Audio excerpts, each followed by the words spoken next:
നാണു, നിന്നെ നാണുഭക്തരെന്ന് പലരും കളിയാക്കുന്നുണ്ടല്ലോ. അതിൽ നിനക്ക് നാണക്കേടൊന്നുമില്ലേ? നാണിക്കുന്നത് എന്തിന്? സന്തോഷിക്കല്ലേ വേണ്ടത്. കളിച്ചും ചിരിച്ചും രസിക്കേണ്ട പ്രായത്തിൽ ഭസ്മവും ചന്ദനവും നെറ്റിയിലും കൈകളിലും വാരിപ്പൂശി നടക്കുകയാണോ? ഭസ്മവും ചന്ദനവും ശരീരത്തിന് നല്ലതാണെന്നാ വൈദ്യരമ്മാവും പറയുന്നത്. അത് ശരിയായിരിക്കാം. പക്ഷെ ജപമാലി അണിഞ്ഞ് കയ്യിൽ പുരാണ ഗ്രന്ഥങ്ങൾ ഏന്തി നടക്കുന്നത് കാണുമ്പോ ഞാനല്ലേ അതൊക്കെ അണിയുന്നത്. അതിന് കാണുന്നവർക്ക് എന്താ ഛേദം? ഒളിഞ്ഞും തെളിഞ്ഞും കളിയാക്കുന്നത് കേൾക്കുമ്പോ അമ്മയ്ക്കൊരു വിഷമം. അമ്മ വിഷമിക്കേണ്ട. ഈ അമ്മയ്ക്ക് എന്റെ ഗതിയെ കുറിച്ച് ഒന്നും അറിയില്ല. ശരിയാണോ? അമ്മയ്ക്ക് ഒന്നും അറിയില്ല. ചില കാര്യങ്ങൾ കാണുമ്പോ നിന്നെക്കുറിച്ച് അഭിമാനം തോന്നും. എങ്കിലും പ്രായത്തിനൊത്ത ഭക്തി പോരെ. ഭക്തിക്ക് പ്രായമുണ്ടോ? നിന്നോട് തർക്കിക്കാൻ പറ്റില്ല. എങ്കിലും ഒരു കാര്യം ഓർക്കണം, നിനക്ക് സഹോദരിമാരുണ്ട്. അത് പ്രത്യേകം പറയണോ? എനിക്കറിയില്ലേ. അവരുടെ കാര്യങ്ങൾ നോക്കി നടത്തേണ്ട ആളാ, അത് മറക്കരുത്. ഭൂമി സ്വയം കറങ്ങുകയാണ്. ആരും കറക്കി വിടേണ്ടതില്ല. എല്ലാം സമയം സംഭവിക്കും. എല്ലാം ദൈവനിശ്ചയം പോലെ നടക്കില്ലേ? പിന്നെന്തിനമ്മ വിഷമിക്കണം?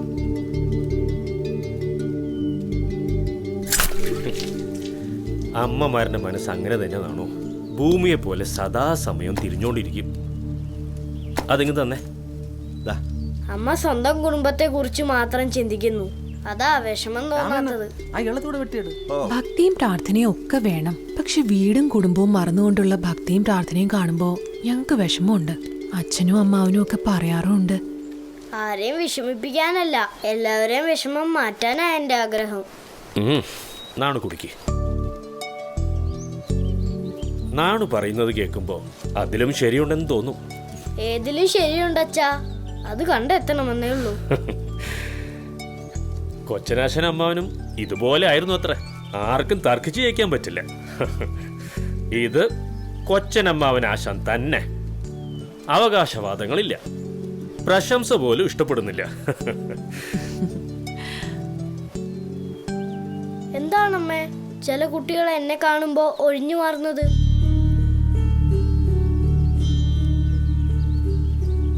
ഏതായി ചങ്ങാതിമാര്? പാടത്ത് പണിയെടുക്കുന്നവരുടെ മക്കൾ. ഞാൻ ചങ്ങാത്തത്തിന് ചെന്നാലും അവർ ഒഴിഞ്ഞു മാറും. ഓ, അതാണോ കാര്യം? അവര് താണജാതിക്കാരായതുകൊണ്ടാ? എന്താ, അവരും എന്നെ പോലത്തെ കുട്ടികളല്ലേ? അവരും കുട്ടികൾ തന്നെ, പക്ഷെ അവരുമായി കൂട്ടുവേണ്ട. അവർക്ക് എന്താണ് കുഴപ്പം? ഞാനും അവരും തമ്മിൽ ഒരു വ്യത്യാസവും ഇല്ല. ആര് പറഞ്ഞു വ്യത്യാസമില്ലാന്ന്?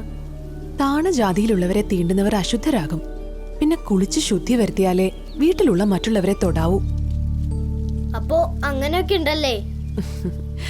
അതുകൊണ്ടാണ് അവരുമായി കൂട്ടുവേണ്ടാന്ന് പറഞ്ഞത്. അവര് കൊയ്യുന്ന നെൽമണി കൊള്ളാം, അവര് ചെത്തി തരുന്ന ഇളനീര് കൊള്ളാം, അവര് കറക്കുന്ന പാലും കൊള്ളാം. അവര് മാത്രം കൊള്ളില്ലല്ലേ?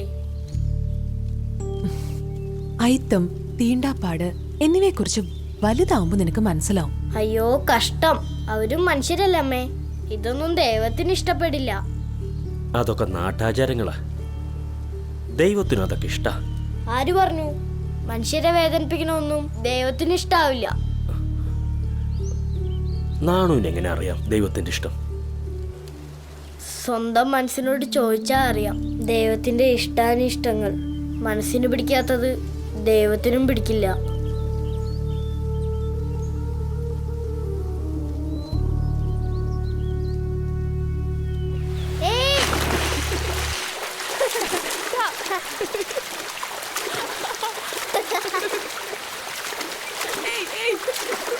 ആശാൻ പഠിപ്പിച്ച പലതും എനിക്ക് പിടികിട്ടിയില്ല. സാരമില്ല, എനിക്കറിയാവുന്നത് ഞാൻ പറഞ്ഞു തരാം. നാണുവിന് ഒരു വട്ടം കേട്ടാ മതി. ആശാനും വലിയ ഇഷ്ടമാണ്. എനിക്കെല്ലാം സംശയ. കുറച്ചറിയുമ്പോൾ സംശയം തോന്നും, കൂടുതലറിയുമ്പോൾ അത് മാറും. നാണു ഭക്തനെന്നാണ് എല്ലാവരും വിളിക്കുന്നത്. ചില കൂട്ടുകാർ കളിയാക്കിയും വിളിക്കും വലിയ ഭക്തനെന്ന്. അതിനെന്താ, വിളിച്ചോട്ടെ. എന്ത് വിളിച്ചാലും എനിക്ക് ഇഷ്ടം തന്നെ. എനിക്കാണെങ്കിൽ ദേഷ്യം വന്നേനെ. കളിയാക്കുന്നവരോട് വഴക്കിടാനേ നേരമുള്ളൂ. അതെന്തിനു കളിയാക്കുന്നത്? കാര്യമാക്കാതിരുന്നാ പോരെ? ആശാൻ പലരോടും പറയുന്നത് ഞാൻ കേട്ടിട്ടുണ്ട്, നാണുവിനെ കണ്ടുപഠിക്കണമെന്ന്. കളരിയിൽ ആശാൻ പറയുന്നത് ഞാൻ ശ്രദ്ധിച്ചിരിക്കും, അത്രേ ഉള്ളൂ. നാണുവിൻ്റെ ശാന്തതയും വിനയവും ഒന്ന് വേറെ തന്നെ. സത്യം പറയാലോ, എനിക്ക് ഈ ഗുണങ്ങളൊന്നുമില്ല. മിണ്ടാപ്രാണികളെ ഉപദ്രവിക്കുന്നത് മഹാപാപമാണ്. ആ വിക്രമനോട് പറയണം, അവൻ മിണ്ടാപ്രാണികളെ ഉപദ്രവിക്കും. പറഞ്ഞാ മനസ്സിലാവില്ല. അങ്ങനെ വല്ല ഉപദേശിച്ചാ അവൻ നമ്മളെ ഉപദ്രവിക്കും. നാളെ ആശാനോട് പറഞ്ഞു കൊടുക്കാം. വേണ്ട നാണു, അതറിഞ്ഞ അവൻ നമ്മളോട് വഴക്കിന് വരും. നാം വഴക്കിന് പോവാതിരുന്നാ മതി, അവൻ പിന്തിരിഞ്ഞോളൂ. നാണുവിനെ അറിയില്ല അവന്. വഴി കാണുന്ന ഓന്തിനെ ആരണേയും കല്ലെറിഞ്ഞു കൊല്ലും. പാപം ചെയ്യുന്നവർ അതിന്റെ ഫലം അനുഭവിക്കേണ്ടി വരുമെന്ന് മുത്തശ്ശി പറഞ്ഞിട്ടുണ്ട്.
പിടിക്കാൻ വന്നേക്കുവാ.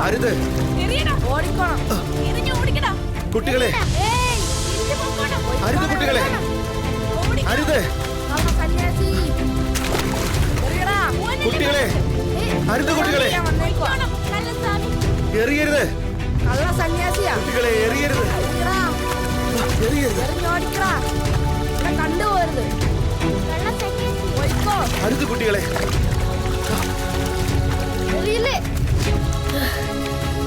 എറിഞ്ഞോടിക്കടാ, അരുത് കുട്ടികളെ, കള്ള ഇത് പാപമാണ്. സന്യാസിയാ.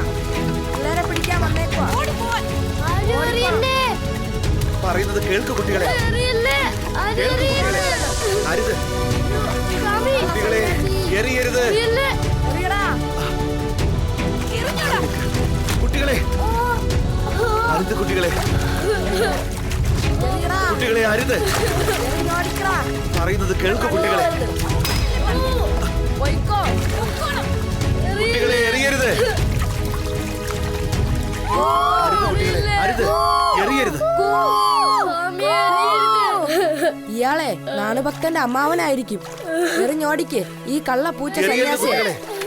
കുട്ടികളെ, കുട്ടികളെ പിടിക്കേണ്ടി വന്നതാ.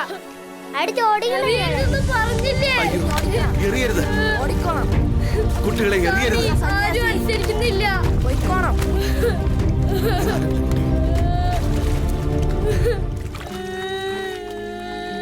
സാരമില്ല, കുട്ടി കരയണ്ട, കരയാതിരിക്കുക.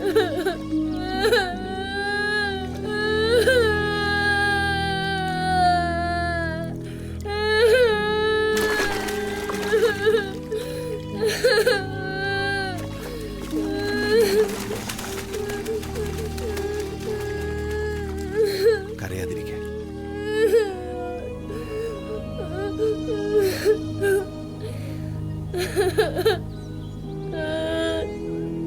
വരൂ.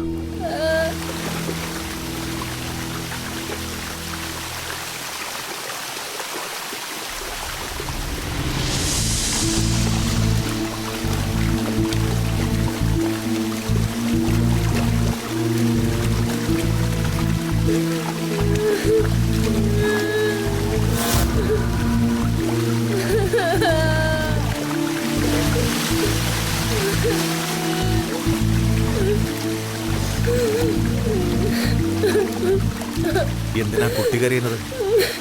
അവർ എന്നെയല്ലേ ഉപദ്രവിച്ചത്? സന്യാസിമാർ പൂജനീയരാണ്. അവര് ഉപദ്രവിച്ച ദേവൻ കോപിക്കുന്നു മുത്തശ്ശി പറഞ്ഞിട്ടുണ്ട്. എന്താ കുട്ടിയുടെ പേര്? നാണു. എവിടെയാ കുട്ടിയുടെ വീട്? വൈവാർത്ത. ഞാനും കൂടെ വരാം. നാണുവിന്റെ വീടും കാണാമല്ലോ. സന്യാസിയുടെ പേരെന്താ? ജടാധരൻ. സ്വാമി എങ്ങോട്ട് പോവുകയായിരുന്നു? രാമേശ്വരത്തേക്ക് പോകാൻ ഇറങ്ങിയതാ.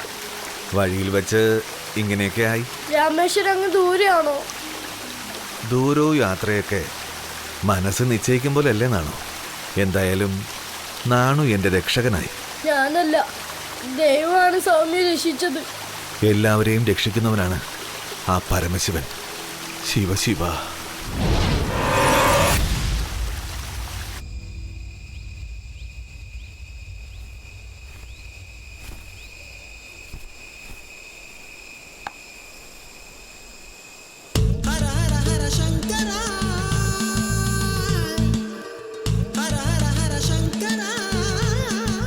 അണ്ണാ, നാണു വരുന്നു. കൂടെ ഒരു സ്വാമിയുണ്ട്.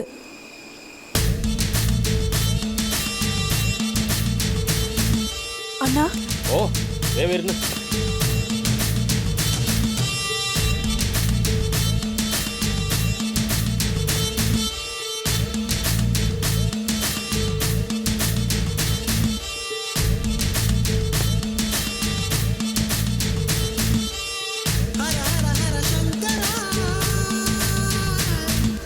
സ്വാമി ഇരിക്കൂ.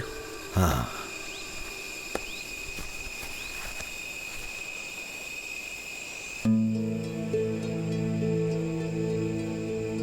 ഇതാരാ? കളയിൽ നിന്ന് മടങ്ങുമ്പോൾ വഴിക്ക് വെച്ച് കണ്ട സ്വാമിയാ.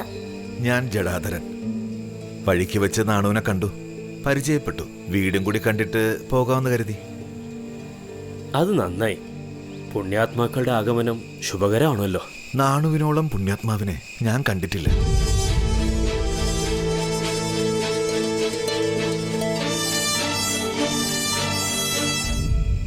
എന്താണെന്നാണ് സ്വാമി പറയുന്നത്? നാണുവിനെ കണ്ടില്ലായിരുന്നെങ്കിൽ ഞാനിന്ന് സമാധിയായേനെ. എന്താണ് സംഭവിച്ചത്? ഒന്നും പിടികിട്ടില്ല. ഞങ്ങൾ കളരിയിൽ നിന്ന് മടങ്ങി വരികയായിരുന്നു. ഒരു സംഘം കുട്ടികൾ കാഷായ വേഷവും താടിയും മുടിയും കണ്ടപ്പോ ചില കുട്ടികൾക്ക് നീരസം തോന്നി. അവർ സ്വാമിയെ കൂവി വിളിച്ചു, കളിയാക്കി ചിരിച്ചു.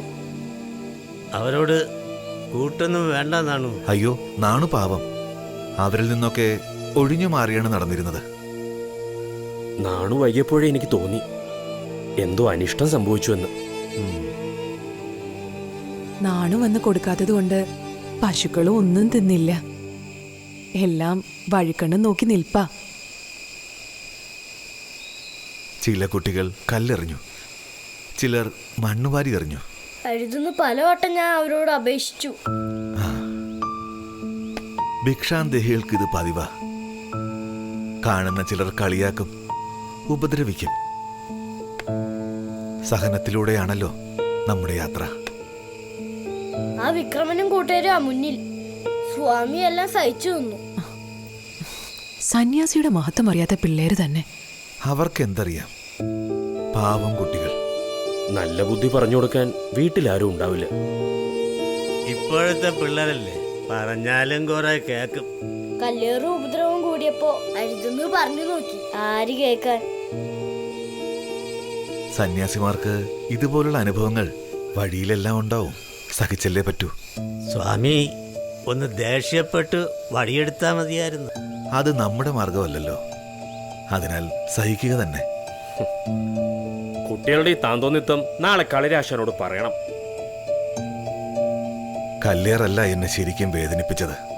ഞാൻ നോക്കുമ്പോഴുണ്ട് നാണു പൊട്ടിക്കരയുക. നാണുവിനെ മറ്റു കുട്ടികൾ കളിയാക്കി കാണും. ഇല്ല, നാണുവിന്റെ ഏങ്ങലടിയും കരച്ചിലും കണ്ട് മറ്റു കുട്ടികൾ വിരണ്ടുപോയി. അവർ നാലുപാട് ഓടിക്കളഞ്ഞു. നാണു അങ്ങനെയാ. ഉറുമ്പിനോടും കിളികളോട് പോലും അവൻ എന്ത് സ്നേഹ. അമ്മാവനെന്ന നിലയിൽ പലപ്പോഴും എനിക്കും അഭിമാനം തോന്നും. കാര്യമറിയാതെ പലപ്പോഴും ഞാൻ എൻ്റെ കുട്ടിയെ ശാസിക്കാറുണ്ട്. സത്യം അറിയുമ്പോ എനിക്ക് തന്നെ ഉള്ളു നോവും. ലോകരഹസ്യം അറിയാവുന്ന കുട്ടിയാണ് നാണു. നചികേതസിനെ പോലെ പ്രപഞ്ച പൊരുൾ തേടുന്ന കണ്ണുകളാണ്. നാണുവിനെ ശാസിക്കണ്ട. നാളെ ലോകത്തെ ശാസിച്ചു തിരുത്തേണ്ട മഹാത്മാവാണ്.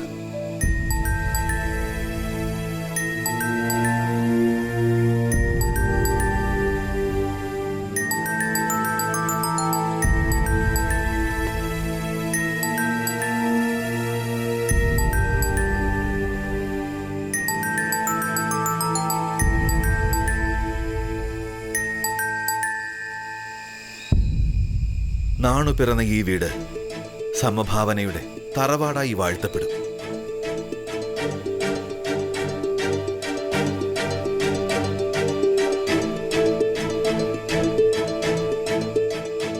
രാമേശ്വരത്തെത്തും മുമ്പേ ഭഗവാനെ കണ്ടു. പുണ്യം പിറന്ന വീടും ദർശിച്ചു. ഈ തിരുമുറ്റത്ത് എത്രയോ തലമുറകൾ വരാനിരിക്കുന്നു. അനുഗ്രഹം തേടി.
Shiva.